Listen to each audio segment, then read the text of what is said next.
Florida head coach Billy Napier right here smack dab in the middle of day 3, SEC Media Days. What's the day been like so far? Thoughts, reviews, pluses, negatives? Yeah, it's always a great day.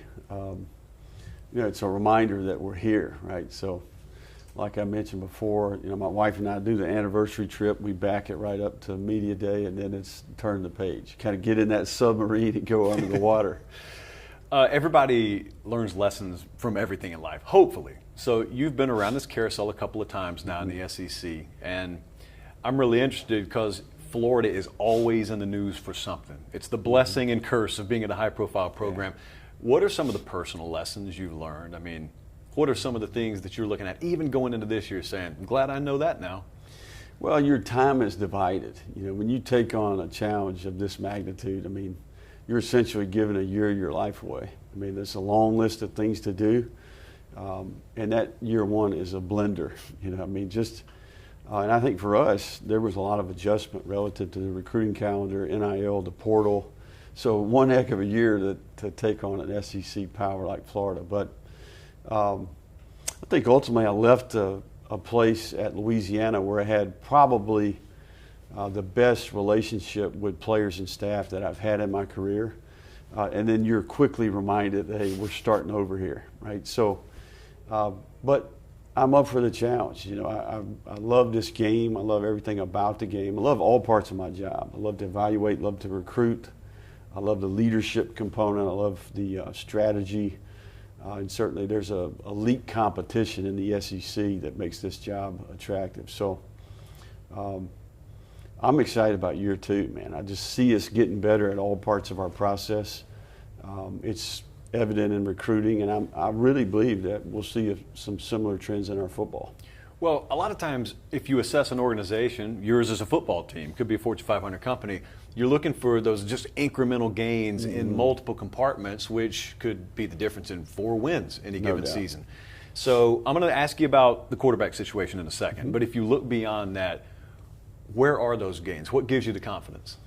Well, I think there's a renewed sense of accountability. We had quite a bit of attrition. I think we've added, we have a core group of veterans that are coming back that have experience, that have wisdom, that care about the University of Florida, that are being a great example to the young players that we've added. We added a great group of young talent. I think we did great work in the portal. We added like 10,000 snaps, 123 starts. We've been coaching our team. 93% of our roster was there in January when we started this offseason. So I see a renewed accountability. I see more discipline. I see more detail. And I'm excited about what we kind of rebuilt the player experience through facilities, through modernization of our staff, the infrastructure we've created. We're building something that's sustainable, that's repeatable. And I see our process affecting our players in a positive way. I think so that's where gratification comes from as a coach, when you see it's like it's working. Yeah. So I love it, and I'm excited about the progress that we've made. We've made mistakes, but heck, we knew we were going in, right? So ultimately. It's about how we respond, and I think we've hired well, and I'm excited about this year. Following recruiting in the state of Florida, and now you can add portal in the state of Florida. I don't care if it's Florida, FSU, Miami, Central Florida, is like a soap opera. From the outside, it's every day, every week a new storyline, and it makes, if you still had hair, it makes you pull your hair out, and if you don't, you just find something else to do. But when you're on the inside, and everybody's kind of still experiencing this stuff for the first few go-arounds, and you're no different. You can't be fluctuating energy-wise like the fans are, obviously. But what is that experience? You go to bed one night and then things twist on a dime the next day. Take people through what that experience is like. Yeah, no, I would tell you it was an adjustment for sure. I think, the big thing is you got to get established processes in place, right? We've got to sign 25 really good high school football players per year. You're going to run into scenarios where you need to add a player through the portal as we go. But we've got a quota. We have scholarship allocations, within the 85. We've got to hit our quota. We have an evaluation process. We've got a great product to sell. I really believe in what we're doing and how we're doing it. It's proved to be effective. So I think the key to the drill is, look, let's go get a player that passes the evaluation that fits us from a character value standpoint, and let's get better at what we do. So this year has been much more. You're a class and a half behind, okay? And I would tell you that's magnified for me, because I wasn't recruiting this pool of players at Louisiana. I had no prior relationships with any players in the 23 class. We started from scratch, right? So I think going forward for us, it's showing up now. We're back on schedule, and I think we'll continue to get better. So, ultimately, we can't sign every good player, and there's 275 Division I players just in our state alone, and we got eyes on us. There's 22 million people in this state, Urban Meyer told me when I took the job, he said, just make sure you filter through. You not only have your fan base, but you got two hated rivals in their fan bases, right? So it is what it is. I'm excited about the players we've added to our team. Now, what can we do with them from a development standpoint? We're getting better. I would say that. If you were to get on an elevator with someone, you knew you had like 45 seconds to describe Graham Mertz, not the preview magazine version, what you saw when you evaluated him. What did you see? And there, press the button. Here we go up. Yeah, 32 starts at what I would say is an accomplished program. He's used to having the spotlight on him. He's been through some adversity. When you evaluate the tape, you see an above-average athlete that has arm talent. I think Paul Chris would tell you, and I had conversations with Paul, there are things that could have been done better, not only him, but also people around him.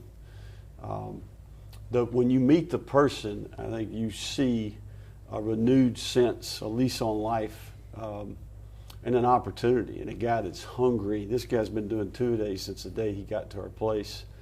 He's been intentional about connecting with our players.